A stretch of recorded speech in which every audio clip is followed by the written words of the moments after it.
일전에 미국 텍사스에서 석유 사업으로 큰 성공을 하게 된 3명의 사업가 친구들이 있었습니다. 휴가를 맞이해서 뉴욕으로 함께 휴가를 떠나게 되었습니다. 좋은 호텔에 높은 곳 29층 전체를 예약하였습니다. 짐을 풀고 그 키를 프론트에다 맡기고 난 이후에 이 세 친구는 밖에 나가서 식사를 합니다. 식사뿐만이 아니라 술도 마셨습니다.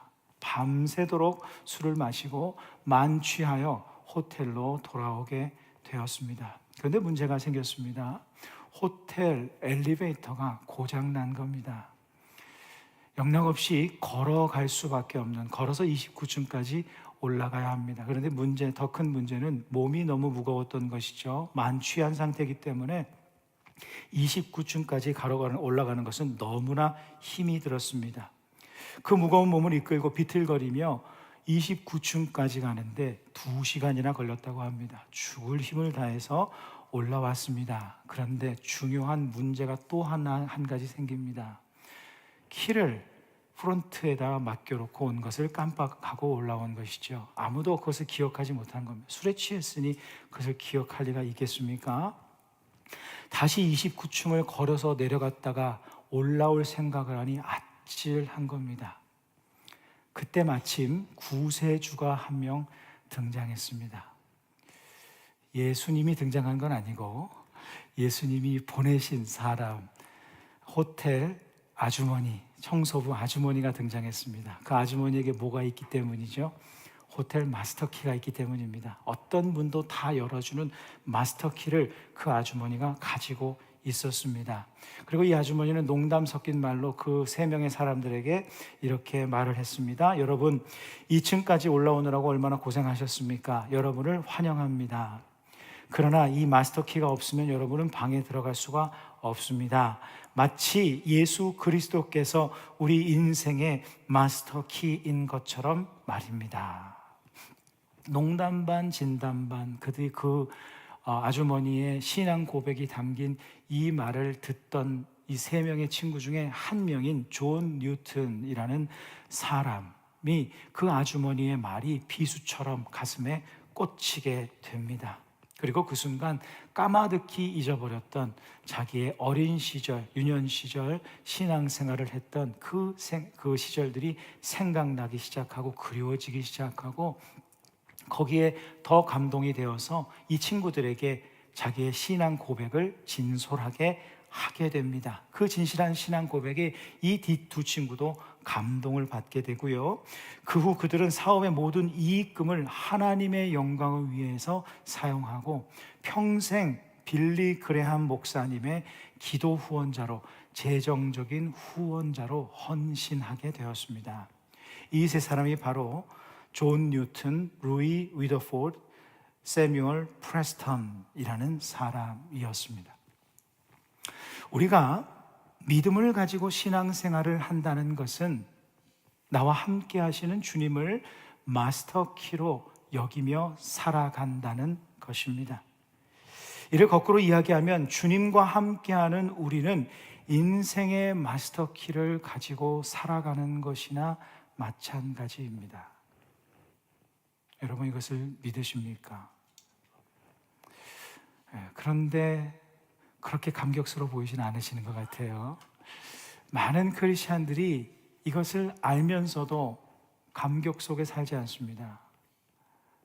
내 인생의 마스터키 대신 예수님께서 나와 함께 하시는데 감격스럽게, 능력 있게, 정말 감사가 넘치는 삶을 살지 않는 경우가 많습니다. 오늘 본문을 통해서 어떻게 주님께서 내 인생의 마스터키가 되시는지 함께 나누기를 원합니다. 갈라디아 지역의 첫 번째 지역이었던 이고니온에서 바울과 바나바가 선교를 하고 전도를 하다가 핍박을 당합니다. 죽음의 위협을 당하게 되죠. 사람의 위협을 당합니다. 그들은 더 복음을 전하기 위하여서 그곳을 피해서 어쩔 수 없이 그곳에서 가장 가까운 도시인 그 다음 도시인 루스드라로 가게 됩니다. 이 도시는 이고니온에서 서남쪽으로 약 45km, 마일로 하면 28마일 정도 되는 그러한 거리에 있는 도시였습니다. 본문은 이 루스드라에서 있었던 일에 대해서 기록하고 있습니다. 첫 번째 사건을 기록합니다. 그때 바울이 만난 사람에 대한 기록입니다. 사도행전 14장 8절, 오늘 본문 첫 절입니다. 루스드라에 발을 쓰지 못하는 한 사람이 앉아 있는데 나면서 걷지 못하게 되어 걸어 본 적이 없는 자라. 한 의미를 두고 세 번을 표현하지 않습니까? 발을 쓰지 못하는 한 사람, 나면서 걷지 못하게 된 사람, 걸어본 적이 없는 사람. 이 사도행전을 쓴 저자 누가는 의사였죠. 그의 상태가 의학적으로, 객관적으로 볼 때 전혀 회생 불가능한 절망적인 인생을 살고 있다는 것을 우리에게 알려주고 있습니다. 바울은 루스드라에서 철저하게 무능력하고 철저하게 무기력할 수밖에 없는 삶의 거친 현실의 무게를 감당할 수밖에 없는 한 안진뱅이를 만나게 됩니다. 더구나 이 루스드라라는 도시는요, 로마의 퇴역 군인들이 주를 이루던 도시였습니다. 이방인들, 로마인들이 주를 이루던 도시였죠. 그렇기 때문에 유대인들이 거의 없었답니다. 동시에 회당도 없었겠지요. 그래서 그 전까지 도시들을 보면 이고니온도 그렇고 비시디 안디옥도 그렇고 구브로도 그렇고 바울이 도착했을 때 회당을 돌아다니면서 설교를 하고 복음을 전했는데 이 루스드라에는 회당이 있었다는 기록이 없습니다. 바울은 광장에서 전하게 된 것이죠. 사람들이 있는 퍼블릭 플레이스에서 전하게 된 것입니다. 즉, 이 사람은 하나님에 대한 어떤 지식도, 하나님에 대한 어떤 믿음도 없었다는 것을 우리에게 보여줍니다. 그러니까 육체적으로도 장애인이었고 영적으로도 장애인이었던 것이죠. 그런데 그 다음 절에 기록된 그의 모습은 우리를 아주 의아하게 만듭니다. 본문 9절입니다. 바울이 말하는 것을 듣거늘 바울이 주목하여 구원받을 만한 믿음이 그에게 있는 것을 보고. 이게 굉장히 의아하지 않습니까, 여러분? 아니, 언제 얼마나 이 사람이 하나님을 알았다고 구원받을 만한 믿음이 있다. 오랜 신앙생활을 한 사람에게도 이런 말을 잘 쓰지 않습니다. 구원받을 만한 믿음이 그에게 있음을 보았다. 여기서 무엇을 여러분 알 수 있습니까? 믿음이라는 것은 멀리 있지 않다는 겁니다. 믿음이라는 것은 오랜 시간이 있어야만 생기는 것이 아니라는 거예요. 믿음은 아주 가까이 있는 겁니다. 전혀 하나님을 알지 못하던 그 사람이 오늘 기적의 주인공이 되는 그 믿음을 가지고 있었다. 믿음은 매우 가까이 있다는 거예요. 그러면 정작 중요한 질문은 무엇인가? 이 사람은 이 믿음으로 인하여서 구원을 받고 일어나 걷게 되었는데 도대체 이 사람이 가졌던 그 믿음은 무엇인가? 라는 것이죠. 우리가 가져야 할 믿음은 무엇인가? 라는 질문입니다. 잠시 묻습니다. 여러분, 이 사람이 가진 믿음의 내용이 무엇이라고 생각하십니까? 나는 하나님을 믿으면 일어나 걸을 수 있을 거야. 이런 믿음을 가졌을까요? 그렇게 생각하십니까? 하나님께서 내 소원을 이루어 주실 거야. 내가 나면서부터 걷지 못했는데 하나님께서 나를 걷게 하실 거야. 이런 믿음이었을까요? 물론 그런 가능성을 완전히 배제할 수는 없습니다만, 하나님을 모르던 사람이 갑자기 하나님을 향한 의심 없는 믿음을 가지게 되었다? 그것을 이 믿음이라 표현하게 되었다? 그럴 가능성은 거의 없습니다. 더군다나 바울이 전한 복음의 내용은요, 하나님의 사랑, 하나님의 섭리, 예수 그리스도의 십자가의 구원, 부활, 영혼의 구원, 이런 이야기들을, 예수님 믿으면 너 잘 된다, 예수님 믿으면 너 부자 된다, 예수님 믿으면 너 일어나 걸을 수 있다, 이런 이야기가 아니었습니다. 예수 그리스도의 사랑, 하나님의 그 사랑, 구원, 십자가, 이런 얘기를 했다는 거예요. 그렇다면 이 사람이 가졌던 믿음의 내용은 무엇이었을까? 먼저 우리는 본문에서 이 사람이 믿음을 갖게 된 그 단서를 하나 보게 되는데요. 구절을 제가 다시 한번 읽겠습니다. 바울이 말하는 것을 듣거늘. 바울이 주목하여 구원받을 만한 믿음이 그에게 있는 것을 보고, 이 사람이 한 것이라고는 딱 한 가지밖에 없었습니다. 바울이 하나님의 말씀을 전하고 하나님의 복음을 전할 때 그것을 듣거늘. 그거 하나밖에 없습니다. 그런데 왜 듣는 것이 중요한가? 로마서 10장 17절 우리가 잘 아는 아주 유명한 말씀입니다. 그러므로 믿음은 들음에서 나며 들음은 그리스도의 말씀으로 말미암았느니라. 말씀을 들음이 믿음을 발생시킨다. 여러분, 믿음은 자기 최면이 아닙니다. 자기 긍정이 아닙니다. 될 줄로 믿습니다. 내가 상상하는 대로 될 줄로 믿습니다. 내가 기도하는 대로 될 줄로 믿습니다. 이것이 믿음이 아닙니다. 우리의 믿음을 크게 하고 믿음을 세우고 믿음을 성장시키려면 우리는 말씀을 들어야 합니다. 그때에만 믿음이 생기는 거예요. 근데 이 원리가 이렇습니다.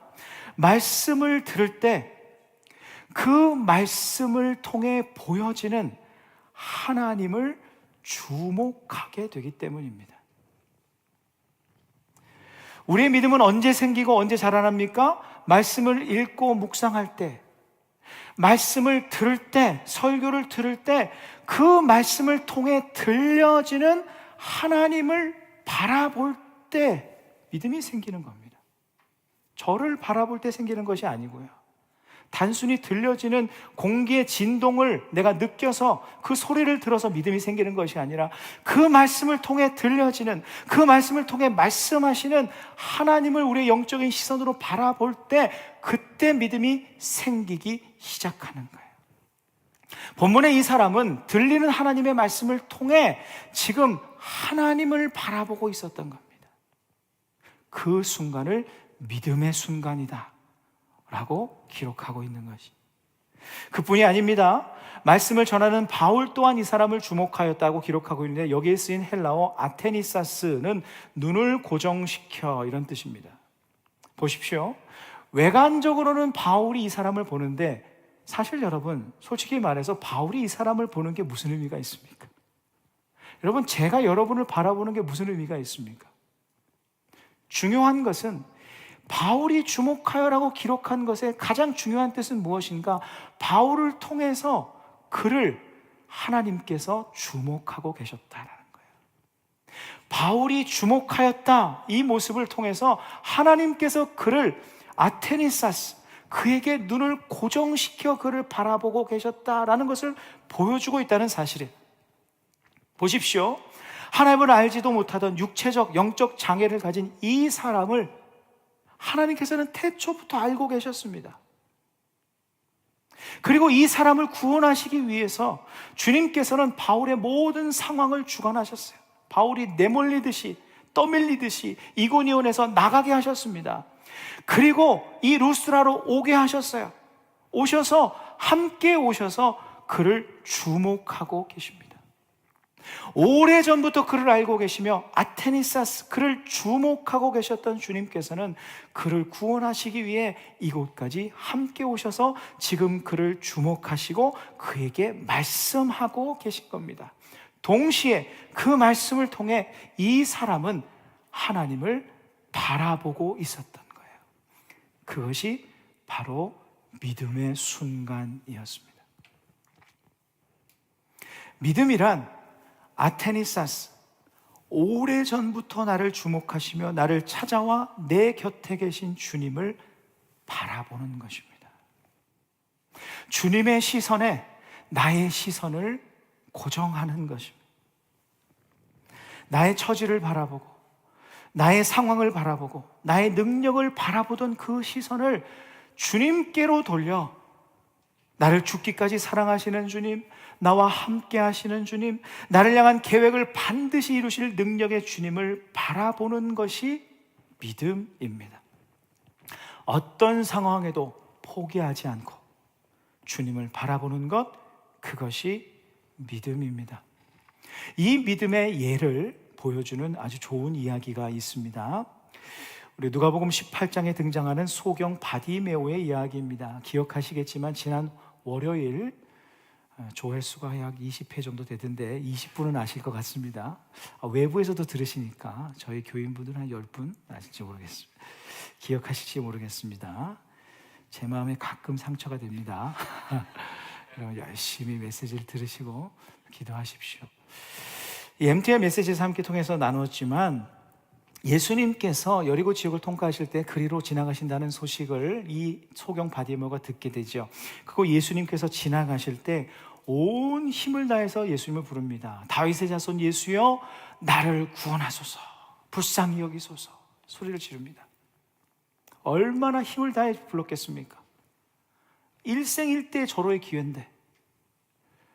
그런데 예수님께서 듣지 못하시고 지나가십니다. 오히려 사람들에게 꾸중만 듣습니다. 잠잠해라, 조용해라. 그러자 그가 더 크게 소리를 지릅니다. 다윗의 자손이여 나를 불쌍히 여기소서.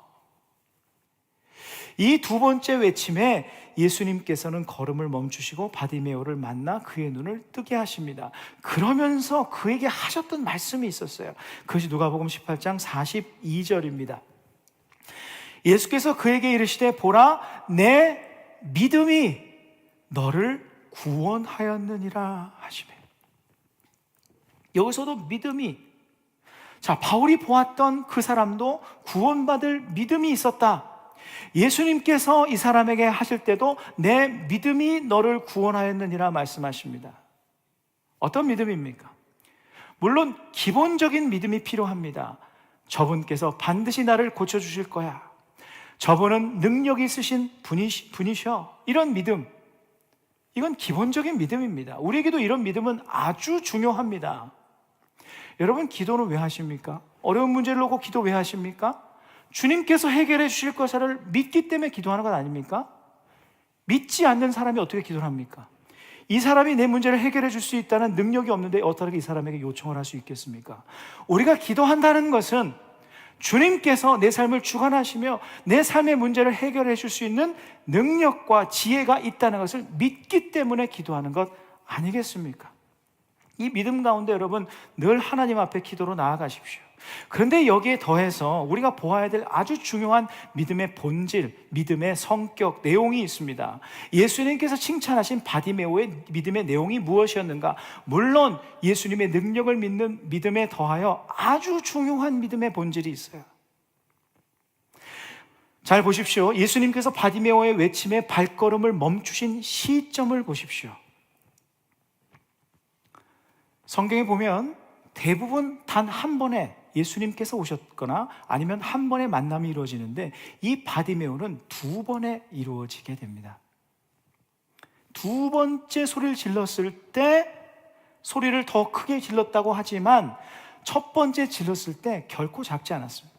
다윗의 자손 예수여 이렇게 하지 않았다는 거예요. 온 힘을 다해서 이 절호의 기회를 살리고 싶어서 외쳤다는 것이죠. 더군다나 첫 번째 외침에 예수님은 더 가까이 계셨습니다. 앞서가던 사람들이 조용하라 했다는 것은 뭐냐면 예수님께서 이미 지나쳐서서 그 사람 앞에 있는 사람이 조용하라는 것이었어요. 그러니까 예수님은 이미 지나셔서 멀리 더 떨어져 갈 때쯤에 두 번째 외침에 예수님께서 서서 답하셨습니다. 제가 한번 묻습니다. 첫 번째 그의 외침에 예수님께서 듣지 못하셨기 때문에 응답하지 못하셨던 것일까요? 그렇지 않습니다. 예수님은 물리적으로도 가까이 계셨을 뿐만 아니라 영적으로도 이미 그를 알고 계셨어요. 이 여리고에 오시기 전부터 바디메오를 알고 보고 계셨습니다. 정확히 표현하면 그 전부터 바디메오를 주목하여 오셨고 그를 구원할 목적으로 그 바디메오 한 사람을 위해서 그곳을 일부러 지나가셨다고 해도 과언이 아닙니다. 그런 바디메오의 외침을 듣지 못하셨다? 말이 안 되는 것이죠. 그렇다면 우리는 예수님께서 바디메오의 첫 번째 외침을 이미 들으셨음에도 그를 의도적으로 지나치셨다는 결론에 이르게 됩니다. 왜일까요? 왜냐하면 예수님께서는 바디메오에게 있는 믿음을 보셨기 때문입니다. 어떤 믿음입니까? 그러할지라도 끝까지 주님을 바라보는 일을 포기하지 않을 거란 그 믿음입니다. 그가 끝까지 주님을 포기하지 않을 줄 알고 계셨던 것입니다. 그것을 그 사람들에게 보여주시고 또한 우리들에게 알려주십니다. 보통 사람도 아닌 소경 바디메오에게 첫 번째 외침과 두 번째 외침은요, 어마어마한 시간의 간극이었을 것입니다. 정말 누구보다 길고 아찔했을 것입니다. 그 짧은 순간 만감이 교차했을 수도 있습니다. 그러나 그는 주님을 끝까지 바라보았습니다. 눈을 떠 볼 수 있는 어떤 사람들보다 더 강렬하게 주님을 바라보고 있었습니다. 그를 바라보고 계시는 주님과 그의 눈이 마주하게 되었습니다. 주님을 끝까지 바라보며 주님을 향한 소망을 끝까지 포기하지 않았습니다. 그래서 더 크게 주님께 외쳤습니다. 끝까지 주님을 향한 소망을 포기하지 않는 것, 그것이 주님께서 칭찬하신 믿음입니다. 자, 우리가 믿음을, 주님을 바라보는 것, 그 주님을 향한 소망을 포기하지 않는 것을 믿음이라고 할 때 바디메오에게 이 믿음이 없었다라면, 끝까지 주님을 바라보는 일을 포기했더라면, 주님께 소망을 두고 외치는 것, 우리가 기도하는 것이 아닙니까? 그것을 포기했더라면 바디메오는 눈을 뜰 수 있는 그 귀한 은혜를 경험하지 못했을 것 아닙니까? 이 바디메오의 구원 사건이 누가복음 18장 마지막에 기록되어 있다면 처음에 기록된 이야기가 있습니다. 그것은 예수님께서 비유로 하신 것인데 바로 불효한 재판장의 비유입니다. 이 비유로 시작해서 바디메오 사건으로 마칩니다. 18장이 그렇게 나누어져 있어요. 그런데 아주 중요한 이유가 여기 있습니다. 이 비유에서 예수님께서 강조하신 것 또한 믿음인데요, 억울한 과부에 포기하지 않는 끊임없는 간청으로 불의한 재판관도 그 소원을 들어주신다는 말씀을 하시면서 그 결론을 이렇게 말씀하십니다. 누가복음 18장 7절에서 8절입니다. 하물며 하나님께서 그 밤낮 부르짖는 택하신 자들의 원한을 풀어주지 아니하시겠느냐? 그들에게 오래 참으시겠느냐? 내가 너에게 이르노니 속히 그 원한을 풀어주시리라 말씀하신 후에 마지막에 그러나 인자가 올 때에 세상에서 믿음을 보겠느냐 하시니라. 여기서 말하는 믿음이 무엇이냐는 것이죠. 믿음을 보겠느냐, 믿음을 찾을 것인데 이 믿음을 보여줄 자가 누구냐 이렇게 물으시는 겁니다. 억울함이 있고 원한이 있고 아픔이 있고 문제가 있을 때 주님께서 찾으시는 믿음은 그러할지라도, 여전히 힘들고 어려울지라도 주님을 향한 신뢰를 포기하지 않는 믿음, 그러할지라도 내 인생의 소망은 주님께 있음을 포기하지 않는 믿음이란 뜻이에요. 내 삶의 모습은 억울한 여인과 같고 바디메오와 같고 처절하고 무너지고 가능성 없는 본문의 안진뱅이와 같을지라도 내 인생의 소망은 오직 하나님께 있음을 믿고 하나님을 향한 소망을 포기하지 않는 그 믿음을 주님께서는 지금도 찾고 계십니다. 그리고 그 믿음을 가진 자만이 주님께 소망을 두고 끝까지 기도하지 않겠습니까? 주님께서 찾으시는 이 믿음을 가진 자, 이 비유에서 믿음을 볼 수 있겠느냐? 그 믿음을 보여준 자가 바로 18장의 마지막에 있는 바디메오였다는 것을 우리는 알 수 있죠. 사랑하는 성도 여러분, 이러한 믿음의 사람들이 되십시오. 우리를 낙심케 하는 삶의 현실을 얼마나 많이 만납니까? 하나님을 믿고 의지하지 못하게 하는 거친 현실들 앞에서 우리가 주님을 100% 완벽하게 신뢰하는 믿음을 가지지는 못할 수 있습니다. 내가 믿습니다 한다고 믿어지는 게 아닙니다. 내가 믿어야지 다짐한다고 되는 것이 아닙니다. 우리는 날마다 현실 앞에서 무너지고 우리의 믿음이 연약해지고 100% 갔다가도 내가 정말 믿는 것이 맞나 할 때가 많고 우리의 믿음이 완벽하게 되기란 너무나 어렵습니다. 그러나 주님께서 보시기 원하시는 믿음, 주님께서 찾으시는 그 믿음은 무엇인가? 완벽한 믿음이 아니라 그러할지라도 끝까지 주님을 바라보는 것. 약할지라도 주님을 향한 그 믿음을 끝까지 놓지 않는 것. 주님을 향한 소망을 포기하지 않는 것. 주님은 그 믿음을 보기 원하십니다. 주님께서는 우리의 인생에 단 한 번도 우리를 향한 시선을 놓치신 적이 없고, 단 한 번도 우리를 돌보지 않으신 적이 없고, 우리의 삶을 완성하시기 위해, 우리의 구원을 완성하시기 위해 세밀한 그분의 계획으로 우리를 인도하실 것입니다. 이 믿음이 있다면 우리의 시선을 끝까지 주님께 두는 참 믿음의 사람들이 되십시오. 그리고 주님께서 바울을 통해 그 안진뱅이를 향해 명령하실 때 그 안진뱅이가 힘을 얻어 일어날 수 있었던 것처럼, 지금 이 순간 이 말씀을 통해 우리에게 말씀하시는 주님의 명령에 주님을 바라보면서 일어나 걸어가십시오. 오늘 본문 사도행전 14장 10절 말씀을 우리 다 함께 큰 목소리로 함께 읽겠습니다. 큰 소리로 이르되 내 발로 바로 일어서라 하니 그 사람이 일어나 걷는지라. 아멘. 주님을 바라보았던 믿음이 그를 일으켰듯이, 결국 우리의 인생에서 내가 넘어질지라도, 연약할지라도 나를 일어나게 하는 것은 주님을 바라보는 시선이요, 주님께 소망을 둔 그 마음이요, 그 믿음이 우리를 일어나 걷게 할 것입니다. 오늘은 대강절 셋째 주일입니다. 주님께서 바울을 통해 이 처참한 한 인생을 찾아가셨듯이 2000년 전 주님께서는 사람의 몸을 통해 이 땅에 오셨습니다. 수천 년 전부터 우리를 주목하고 계셨습니다. 우리의 인생에 찾아오셨습니다. 우리가 이 자리에 있다는 것, 우리가 예수님을 믿는다는 것, 예수님을 예배하는 자가 된다는 것, 주님께서 나를 찾아오셔서 내가 주님을 바라보게 하사 우리에게 주신 믿음으로 인함입니다. 왜 우리에게 찾아오셨을까요? 믿음으로 살라고요. 소망 없는 삶의 상황 속에서도 주님을 바라보며 소망을 가져보라고 우리에게 오신 겁니다. 힘있게 한 걸음씩 일어나 걸으라고 주님께서 찾아오신 것입니다. 여러분, 믿음은 결코 멀리 있지 않습니다. 왜 그럴까요? 이 주님의 말씀 때문입니다.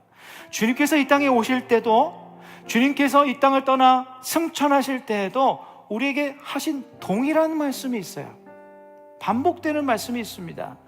오실 때 마태복음 1장 23절 보라 처녀가 잉태하여 아들을 낳을 것이요 그의 이름은 임마누엘이라 하리라 하셨으니 이를 번역한즉 하나님이 우리와 함께 계시다 함이라. 주님께서 이 땅에 오신 목적, 우리에게 소망이 되어주셔서 어떻게 함께 하시기 위해서 이 땅에 오셨다. 떠나가실 때 뭐 어떤 말씀하셨습니까? 마태복음 28장 20절 후반절 볼지어다 내가 세상 끝날까지 너희와 항상 함께 있으리라 하시니라. 아멘. 세상 끝날까지, 이게 무슨 뜻입니까? 우리 인생 끝날까지 내가 너희와 항상 함께 계시겠다. 이게 무슨 의미인가요? 여러분, 함께 하는 사람보다 더 가까운 현실이 있을까요? 함께하는 주님보다 더 가까운 현실은 없다. 너에게 가장 가까운 현실은 나야. 너에게 가장 가까운 환경과 상황은 나야. 나를 바라봐. 눈을 들어 나를 보기만 하면 나는 거기 있다. 이 말씀을 하시는 거예요. 그리고 소망을 가지고 어떤 삶의 상황 속에서도 일어나 걸으라는 말씀이에요. 주님과 우리의 사이에 우리의 삶을 주관케 하고 우리의 삶을 좌지우지하고 결정짓는 어떤 장애물도 주님께서 허락하지 않으시겠다는 말씀입니다. 우리는 눈을 들어 주님을 바라보기만 하면 됩니다. 내 능력 바라보지 말고, 내 상황만 바라보지 말고, 내 어려운 것만 바라보지 말고, 내가 하고 싶은 것만 바라보지 말고, 내 바로 곁에 계신 나와 함께 하시는 주님을 바라보는 믿음의 사람이 되어야 됩니다. 주님은 내 인생의 마스터키입니다. 우리 함께 선포해 볼까요? 함께 크게. 주님은 내 인생의 마스터키입니다. 시작. 주님은 내 인생 하시는 분은 내가 아닙니다. 이 세상이 아닙니다. 주님께서 우리의 삶을 주관하실 것입니다. 그분께서 내 인생에 닫힌 문들을 열어주실 마스터키가 되시기 때문이에요. 그 마스터키 되신 주님과 동행하는 법, 나와 함께 하심을 믿고 주님을 끝까지 바라보며 주님께만 소망을 두며 살아가는 그러한 인생입니다. 우리 주님의 명령에 따라 네 발로 바로 일어서라 말씀하시는 그 주님의 말씀에 순종하며 일어나 삶의 자리가 어떠한 삶의 자리가 기다린다 할지라도 나의 시선을 오직 주님께만 두고 주님 바라보며 승리하는 우리 모두가 되기를 간절히 바랍니다.